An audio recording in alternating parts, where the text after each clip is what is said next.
Desa Widoro Payung menjadi salah satu belahan bumi pertiwi yang menyimpan berjuta hal menakjubkan. Dengan luas wilayah 348.965 hektar. Desa ini lebih dari cukup untuk memenuhi segala kebutuhan masyarakat umumnya. Berdasarkan data Monografi Desa tahun 2020, total penduduk Desa Widoro Payung mencapai 4.754 jiwa, yang mana terbagi menjadi 3 rukun warga dan 24 rukun tetangga. Mereka semua hidup dengan damai dan saling berdampingan. Fasilitas pun di desa ini meliputi kantor balai desa, 1 puskesmas, 1 pasar, 1 sumber air untuk umum, 5 masjid dan 24 musola.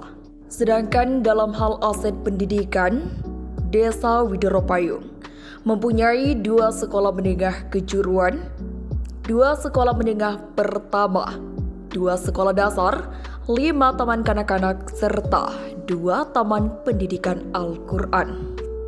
Desa Widoro Payung telah terpilih menjadi salah satu wilayah yang penuh dengan pesona keindahan, harmoni secara alami yang telah menyatukan mereka dalam lingkaran kehidupan yang saling berkesinambungan. Sumber daya alam dilimpahkan penuh di dalamnya, menciptakan hubungan antara manusia dan lingkungan mulai terbangun dalam ikatan yang kuat. Ekonomi mereka menjadi terpenuhi dalam berbagai cara. Salah satunya berternak, bertani, berdagang, dan berwirausaha. Nah, ini dilatar belakangi saya yang dasar saya adalah ekonomi, tapi berkecimpung di dunia pendidikan. Mungkin bisa jadi dikatakan salah arah sudah, tapi nyambung ke dengan sebuah usaha. Saya mempunyai 3 orang anak, Mat. Semuanya laki-laki dan semuanya ada di pondok. Jadi perlu pembiayaan yang tidak sedikit untuk membiayai keluarga, termasuk pembiayaan pendidikan anak-anak itu sangat rutin tiap bulannya. Di tiap bulan itu kurang lebih 3 juta. Dalam hal ini 3 juta itu biaya pendidikannya saja. Lain biaya hidupnya, sama dengan kalian juga. Maka saya harus rota-rota sebagai tambahan pembiayaan tersebut. Dan alhamdulillah kesemuanya itu atas izin Allah. Pada awalnya kandang saya ada di barat sana. Setelah itu baru merambah ke sini dengan harapan agar usaha itu semakin besar dan semakin sukses. Sebagai tambahan pembiayaan per harinya sudah cukup. Penghasilan bulanan atau 2 bulan sekali dari adtok ini, Mas, di bawah ini, kalau sudah besar nanti saya jual gitu. Itu sudah terjual semua, baru saya datangkan bibit kembali. Harapannya juga itu. Selain ada usaha penghasilan harian, ada bulanan, ada juga per 2 bulan sekali. Kalau usaha saya harapan ke depan mungkin nanti anak-anak saya ada yang berkenan atau berkeinginan untuk melanjutkan usaha saya. Karena usia saya sudah di atas 50 sudah, Mas. Jadi mungkin umur 60 mungkin nanti biarlah anak-anak saya mungkin perlu dibimbing awalnya. Saya siap tentunya sebagai orang tua mendampingi usaha anak saya tersebut.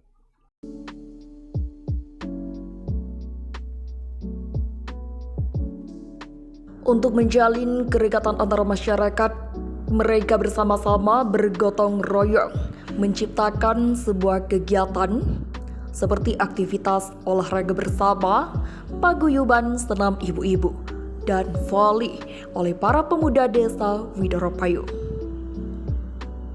Dalam lingkup agama, Penduduk desa ini mencapai sebanyak 94% menganut agama Islam, 5% Kristen, dan 1% Hindu.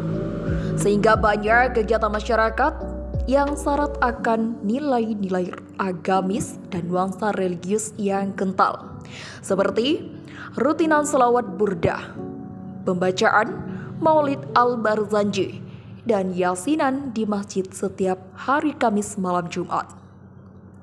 Desa Widoro Payung mempunyai sisi sejarah yang masih terjaga kelestariannya.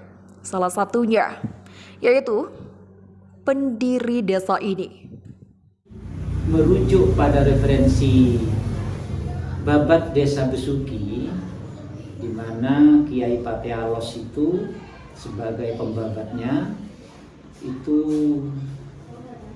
masuk membabat Desa Besuki. Daerah Besuki itu diperkirakan di angka tahun 1400-an sampai 1500-an, itu di era awal-awal akhir kejayaan Majapahit kalau tidak keliru. Nah, itu diawali dari adanya musim paceklik di daerah Madura, utamanya di daerah Pamekasan pesisir selatan, gitu ya.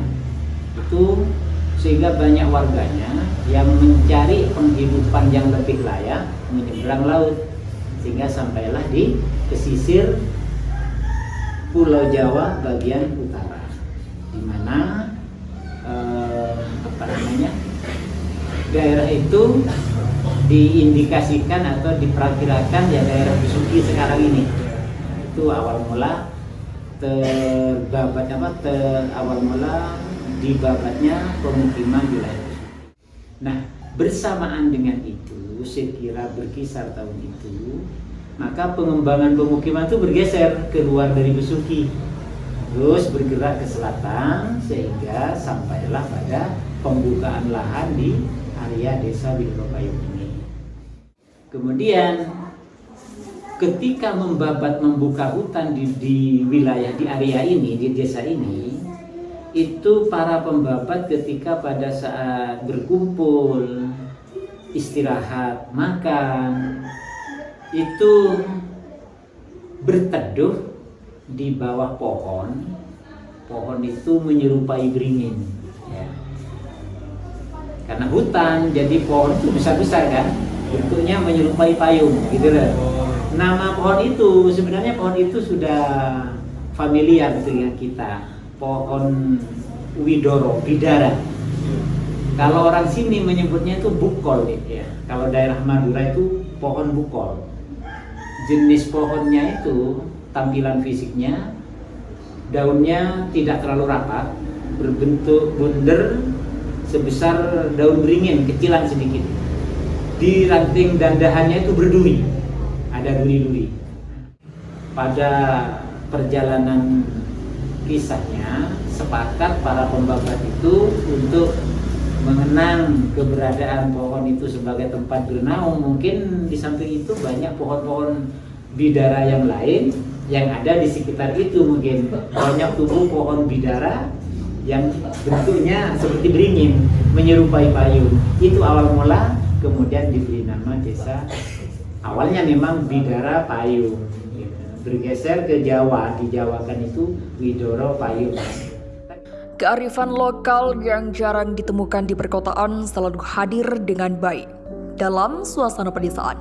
Kehangatan masyarakatnya dan keunikan ragam budayanya memberikan suatu energi positif tersendiri bagi siapapun yang datang. Antara alam dan manusia bersinergi bersama, menciptakan suatu komponen kehidupan yang selaras. Semua saling membutuhkan dan juga saling mengasihi satu sama lain. Assalamualaikum warahmatullahi wabarakatuh.